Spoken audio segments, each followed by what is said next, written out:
اور معین الدین اس حبیب خدا کا بیٹا ہے کہ جو اپنا درگزر فرماتے تھے جا ہم نے بھی تمہیں معاف کیا. اور رزلٹ کیا نکلا؟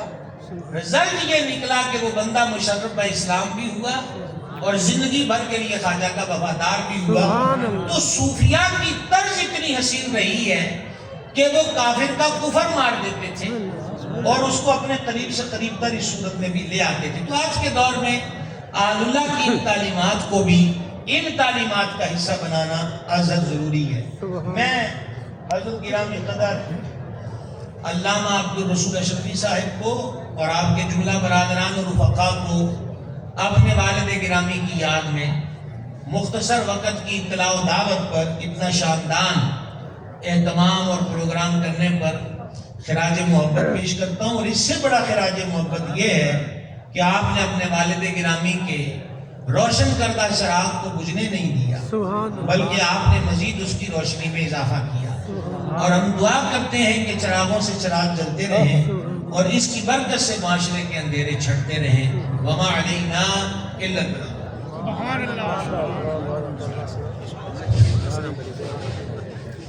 شبیر